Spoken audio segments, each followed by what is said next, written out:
नमस्कार मंडळी, सर्वात आधी तुम्हाला येणाऱ्या मकर संक्रांतीच्या हार्दिक शुभेच्छा। तिळगुळ घ्या आणि गोड गोड बोला, आमचे तीळ सांडू नका आणि आमच्यासोबत भांडू नका, हे वाक्य आपल्याला संक्रांतीच्या दिवसांमध्येच ऐकायला मिळतं। तर या व्हिडिओमध्ये मी तुम्हाला 2026 ची मकर संक्रांतीची संपूर्ण माहिती देणार आहे।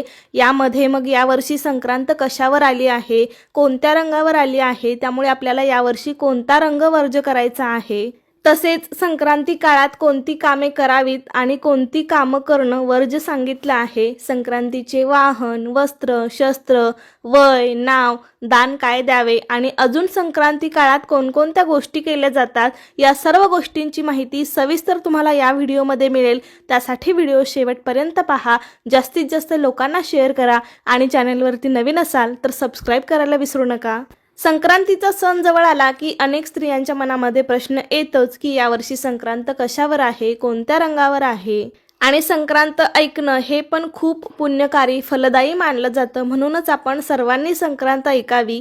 आपल्या हिंदू धर्मात मकर संक्रांतीच्या सणाला विशेष महत्त्व आहे। सूर्य हा दर महिन्याला आपली राशी बदलतो, परंतु जेव्हा तो मकर राशीत प्रवेश करतो तेव्हा या शुभयोगाला मकर संक्रांती असं म्हणतात।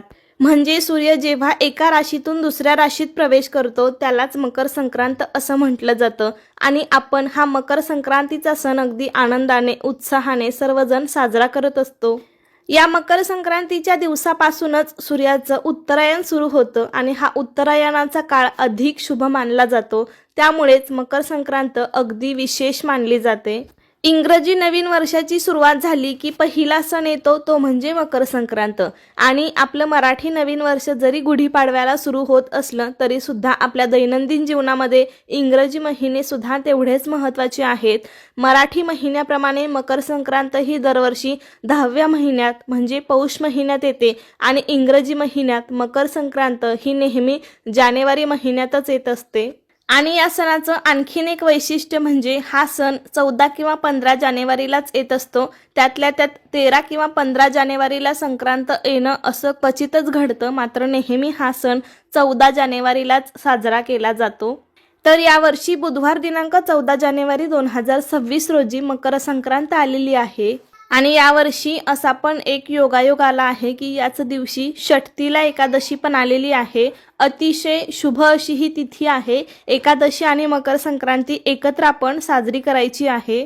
बुधवार दिनांक 14 जानेवारी 2026 म्हणजेच शके 1947 पौष कृष्ण 11 रोजी दुपारी 3:06 सूर्य मकर राशीत प्रवेश करीत आहे आणि संक्रांतीचा पुण्यकाळ कधी आहे तर 14 जानेवारी रोजी दुपारी 3:06 पासून ते सायंकाळी सूर्यास्तापर्यंत म्हणजेच 6:20 आहे आणि या पुण्यकाळात स्त्रिया वाण ओवसा करू शकतात, वाण देऊ शकता। आपण तिळगुळ म्हणून जे दान स्वरूपात देत असतो तर आपण तिळगुळ देऊ शकतो, इतर दानधर्म आपण करू शकता, जप तप करू शकता। संक्रांत ही दुसरी तिसरी कोणी नसून ती एक देवीचंच रूप आहे आणि संक्रांतीने ज्या वस्तू परिधान केलेल्या असतात त्या आपल्याला वर्ज करायच्या असतात। दरवर्षी संक्रांती वाहन, उपवाहन, वस्त्र, शस्त्र यामध्ये बदल होत असतो। सूर्याचे मकर संक्रमण बालवकरणावर होत असल्याने वाहन वाघ असून उपवाहन घोडा आहे।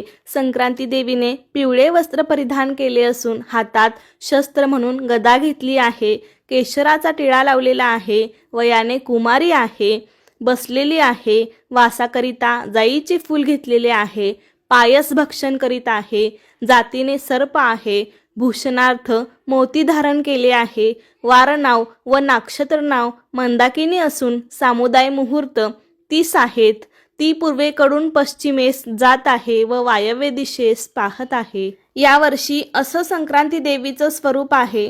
पायस म्हणजेच खीर, त्यामुळे या दिवशी दूध किंवा दुधाचे पदार्थ, खीर वगैरे खाणे टाळावे। म्हणजे या प्रकारे संक्रांती देवीने ज्या वस्तू परिधान केलेल्या आहेत त्या वस्तू आपण वर्ज करायच्या आहेत। आता या दिवशी काय करावे आणि काय करू नये तर या दिवशी स्नान, दान, जप तप, हवन, तर्पण या गोष्टी संक्रांतीच्या पुण्यकाळात करणं अतिशय पुण्यकारक मानलं जातं। तसेच या दिवशी अंघोळीच्या पाण्यामध्ये थोडे तीळ घालून स्नान करावे, त्यासोबत तीळ दान करावे म्हणजेच तिळगुळ द्यावे आणि या दिवशी काय करणे टाळावे तर ब्रह्मचर्याचे पालन करावे, ब्रह्मचर्य पाळावे, कोणालाही कठोर बोलू नये, भांडणे वादविवाद या दिवशी टाळावीत, गाई म्हशींची धार संक्रांतीच्या पुण्यकाळात काढू नका, वृक्ष गवत तोडणे टाळावे, संक्रांतीच्या पुण्यकाळात दात घासणे टाळावे. संक्रांतीच्या काळात तर दानधर्माला खूप विशेष महत्त्व आहे. तर दान काय द्यावे? नवे भांडे. आपण जे वाण देतो त्यामध्ये तुम्ही एखादं नवीन भांडं देऊ शकता, तीळपात्र देऊ शकता किंवा ब्राह्मणांना किंवा एखाद्या गरजू व्यक्तीला अन्न, गूळ, तीळ, वस्त्र देऊ शकता. या दिवशी गाईला घास अवश्य द्या. सोने, भूमी, गाय, घोडा इत्यादी आपण यथाशक्ती दान देऊ शकतो. आणि संक्रांतीच्या दुसऱ्या दिवशी असते किंक्रांत. तर किंक्रांत ही 15 जानेवारी 2026ला आहे. संक्रांती देवीने मकर संक्रांतीच्या दुसऱ्या दिवशी किंक्रासूर नावाच्या राक्षसाचा वध केला आणि त्याच्या जाचातून प्रजेला मुक्त केले, म्हणून हा दिवस किंक्रांत म्हणून ओळखला जातो किंवा करीदिन म्हणतात. या दिवसाला मकर संक्रांतीच्या दिवशी जी माणसे दानधर्म करतात आणि हव्यकव्य करतात त्या वस्तू सूर्य त्यांना प्रत्येक जन्मात देत असतो. मग ते तुम्ही तुमच्या यथाशक्तीनुसार कोणतेही दानधर्म करू शकता. रक्तदान, वस्त्रदान, अन्नदान, नेत्रदान, विद्यादान, श्रमदान यथाशक्ती आपल्याला ही दानं द्यायची आहेत. त्याबरोबरच आपण भोगीच्या दिवशी किंवा संक्रांतीच्या दिवशी जे सुगड पुजतो, काही जण त्याला खण म्हणतात, बोळकी म्हणतात, तर ते सुद्धा एक प्रकारचं दानच आहे. कारण काही जण ते सुगड पुजल्यानंतर सुवासिनींच्या ओटीमध्ये घालतात किंवा काही जण त्यातलं जे वाण आहे ते ओटीमध्ये घातलं जातं. त्यामुळे आपल्याला जे जे शक्य आहे त्या गोष्टी आपण या काळामध्ये नक्की दान कराव्यात. मकर संक्रांतीच्या दिवशी सकाळी लवकर उठून स्वच्छ स्नान करून सर्वात पहिली गोष्ट म्हणजे आपण सूर्याला जल अर्पण करायचं आहे. या दिवशी आपण सूर्याची उपासना नक्की करावी, म्हणजेच काय, सूर्याला अर्घ्य द्यायचं आहे. शक्य असेल तर तांब्याच्या तांब्यामध्ये आपल्याला पाणी घ्यायचं आहे, त्यामध्ये थोडंसं कुंकू, तीळ आणि लाल फूल टाकायचं आहे आणि हे पाणी आपण सूर्याला अर्पण करायचं आहे. आणि हे पाणी अर्पण करत असताना ओम सूर्याय नमः, ओम आदित्याय नमः, ओम नमो भास्कराय नमः अशी आपण सूर्याची नावे घेऊन ते पाणी अर्पण करू शकतो. अशा प्रकारे सूर्याला जल अर्पण केल्यानंतर आपल्याला सूर्याची विशेष अशी पूजा करायची आहे. त्यामुळे काय होतं तर आपल्याला निरोगी चांगल्या आरोग्याची प्राप्ती होते, उत्तम तेजाची प्राप्ती होते, आपले आरोग्य चांगले आणि निरोगी राहते. सूर्यापासून मिळणारे लाभ अनेक आहेत. आपल्याला जे काही जीवनसत्व मिळत असेल तर ते सूर्यापासून. आपल्या शरीराला व्हिटॅमिन डीची पण गरज असते, पण आता ह्या धावपळीच्या जीवनामध्ये सूर्यप्रकाशात जाऊन बसणं शक्य होत नाही. त्यामुळे आपण जर दररोज सूर्याला नमस्कार केला तर त्या कारणाने का होईना आपण उन्हामध्ये जातो आणि आपल्याला सूर्यापासून मिळणारं जे काही जीवनसत्व आहे ते मिळू शकतं. आणि दररोज सूर्याला नमस्कार केल्यामुळे आपल्याला चांगले निरोगी आरोग्य पण लाभू शकते. त्यामुळे शक्य झालं तर तुम्ही दररोज सूर्याला नमस्कार करा, सूर्याचा मंत्र म्हणा, त्याचे मात्र तुम्हाला नक्कीच फायदे होतील. तसेच या दिवशी पवित्र नद्यांमध्ये स्नान करणे सुद्धा खूप पुण्याचं काम आहे. आणि ज्यांना पवित्र गंगेत जाऊन स्नान करणं शक्य होत नाही त्यांना मी मघाशीच सांगितलं की अंघोळीच्या पाण्यामध्ये थोडंसं गंगाजल आणि पांढरे तीळ टाकून जरी स्नान केलं तरी सुद्धा ते खूप पुण्यकारक मानलं जातं. त्यामुळे आपल्याला पुण्याची प्राप्ती होते. हा संक्रांतीचा सण सर्वांनी आनंदाने मिळून मिसळून साजरा करायचा आहे. सर्वांना तिळगुळ द्यायचा आहे. तिळगुळ घ्या आणि गोड गोड बोला असं म्हणण्याची संधी फक्त आपल्याला या सणालाच मिळते. त्यामुळे आपण तिळगुळ देऊन हा सण आनंदाने साजरा करायचा आहे. तीळ आणि गुळ हे उष्ण असल्याने या थंडीच्या दिवसांमध्ये आपल्या शरीरासाठी जी काही उष्णतेची गरज असते तर ती तिळगुळ पूर्ण करतं. आणि याच मुख्य कारणामुळे मकर संक्रांतीला तिळगुळ देण्याची परंपरा सुरू झाली असावी. मकर संक्रांतीचा अजून एक महत्त्वाचा भाग म्हणजे सुगड पूजन. या संक्रांतीच्या सणाला सुगड पूजन करण्यालाही खूप महत्त्व आहे. ज्याला काही जण सुगड म्हणतात, बोळकी म्हणतात, काही जण खण म्हणतात. तर अशी घरातल्या प्रत्येक सुवासिनीची 5 सुगड म्हणजेच 1 खण असं आपल्याला पूजायचं असतं. म्हणजे घरातल्या एका सुवासिनी स्त्रीसाठी 5 सुगड असतात. तुमच्या घरामध्ये जेवढ्या सुवासिनी स्त्रिया असतील त्यांची प्रत्येकी 5-5 सुगड आपल्याला पूजायची आहेत. त्या सुगडांमध्ये ओसा भरून त्यांची पूजा केली जाते. मकर संक्रांत हा भारतातील असाच एक शेती संबंधित सण आहे.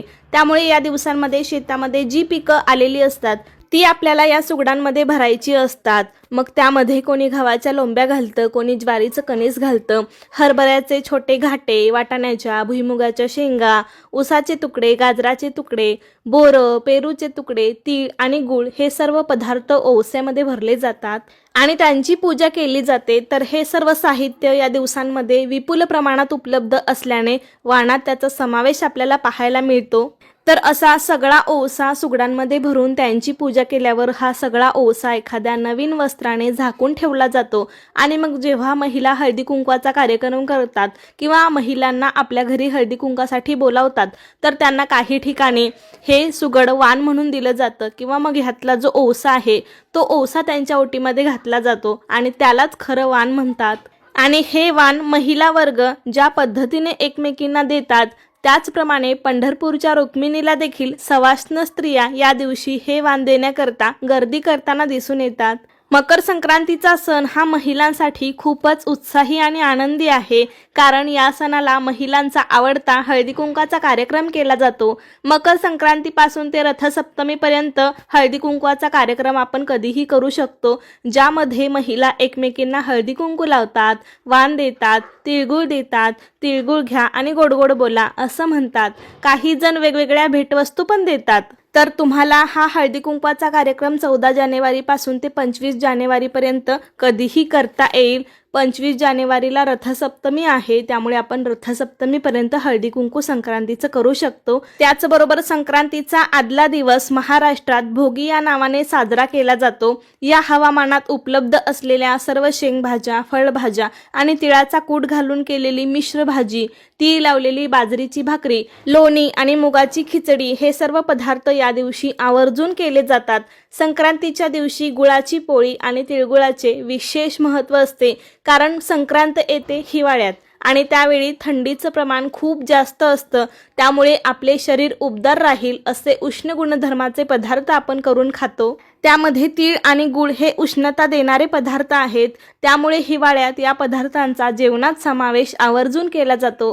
बाजरीच्या भाकरीमध्ये पण उष्णता असते, म्हणून ती आवर्जून थंडीच्या दिवसांमध्ये खाल्ली जाते. त्यामुळेच भोगीच्या दिवशी तीळ लावलेली बाजरीची भाकरी खाल्ली जात असावी. तसेच या दिवसात फळं आणि भाज्या ताज्या आणि रसरशीत असतात, त्याचा वापर करून आपण भोगीची भाजी करतो. या नवीन हंगामात आलेल्या सर्व फळभाज्या, पालेभाज्या आपल्या पोटामध्ये जाव्या हा यामागचा हेतू असावा. ही झाली भोगीविषयी माहिती. तसेच आपल्याला माहिती आहे की संक्रांतीला काळा रंग घालणं खूपच शुभ मानलं जातं. जेव्हा संक्रांतीचा सण असतो त्या दिवशी थंडी खूप जास्त प्रमाणात असते आणि आपण जर काळे कपडे घातले तर आपलं शरीर थोडं उबदार राहतं, म्हणजे थोडक्यात थंडीपासून आपलं संरक्षण होतं. कारण काळा रंग हा सूर्यापासून मिळणारी उष्णता शोषून घेतो आणि आपले शरीर उबदार ठेवतो. त्यामुळे या दिवशी काळे कपडे आवर्जून घातले जातात.